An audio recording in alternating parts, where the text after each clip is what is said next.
Ili usipitwe na matukio mbalimbali na uwe wa kwanza kutazama video zetu, tafadhali bonyeza neno subscribe hapo chini ya video hii, kisha bonyeza alama ya kengele itakayotokea. Asante. Msanii Aslay amezua gumzo kubwa sana mitandaoni baada tu ya video yake kuvuja ikiwa inamuonesha yupo huko nchini Kongo akiwa anafanya show za chaka tu chaka. Ni kama vile msanii Aslay anapitia kipindi kigumu alafu anapambana na hali yake.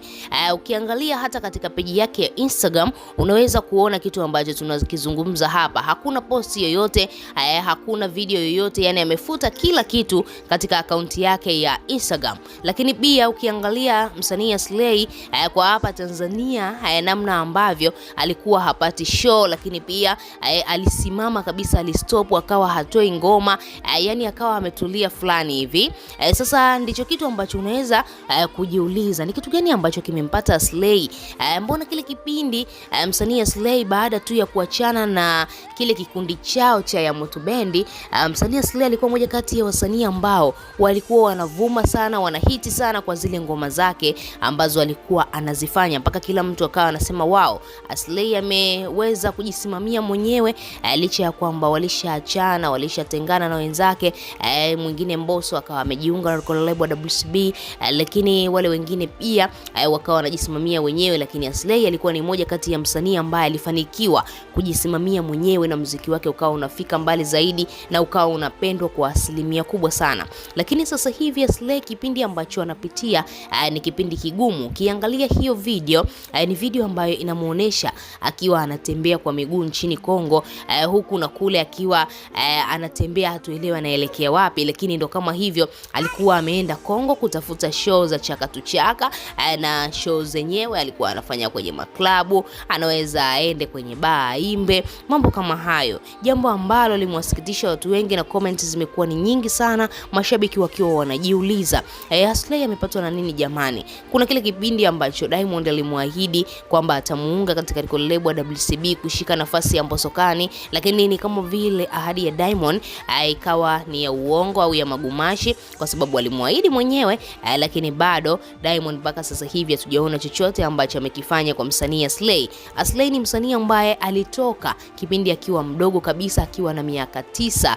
Wimbo wake wa kwanza Naenda Kusema Kwa Mama ulimtoa kwa asilimia kubwa, na hapo Aslay akaanza kujulikana, akaanza kufahamika, akaanza kuwa mtu mkubwa. Baadaye wakaunda kikundi chao, wakapambana mpaka hapa Aslay alipofikia. Tulitegemea angekuwa na mafanikio makubwa sana katika sanaa ya muziki, lakini muziki unaweza kwa kubadilisha, muziki unaweza kwa kugeuza maisha yako na ukashangaa. Na kitu ambacho kinawatesa sana wasanii, ukishakuwa na jina, ukishakuwa msanii, ukishakuwa superstar kidogo tu, ni ngumu sana kufanya hizi kazi za kawaida. Utasemwa mpaka utasemwa tena, na tofauti na hapo inabidi tu ufunge masikio yako. Kama unataka kweli kurudi chini na kuanza chini, inabidi ufunike masikio yako na wala usiingie sana mitandaoni, kwa sababu ni wewe tu utakuwa unazungumziwa kwa kwenye mitandao ya kijamii.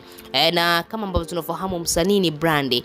Msanii kama Aslay sasa hivi maisha yake ni magumu, lakini labda ana uwezo hata wa kufungua banda la chips, lakini Aslay hawezi kufungua banda la chips kwa sababu anajua kabisa mimi tayari ni msanii, tayari ni brandi, tayari nikitembea huko mtaani watu wananijua, itakuwaje nikifungua banda la chips? Yani wanawaza kwamba mtu atanionaje nikifanya hivyo. Lakini ukiangalia maisha tayari yameshampiga Aslay, na sasa hivi Aslay anatakiwa kukubali kwamba kweli ameshapoteza, na kama hizo show za chaka tu chaka, basi aje apige tu hapa Tanzania maklabu kibao, aje afanye hivyo hivyo, atapambana na baadaye utashangaa Aslay atakuja kuinuka tena, kwa sababu ni kipindi cha kupita tu. Wasanii wangapi wanaanguka alafu baadaye wanainuka tena, lakini kwa Aslay imekuwa ni ngumu, na mpaka sasa hivi hatuelewi hatima yake itakuwaje kuwaje. Sasa hivi yupo huko Kongo anapiga show za chaka tu chaka, anatafuta madili, lakini bado Aslay tunaweza kusema mambo yake ni magumu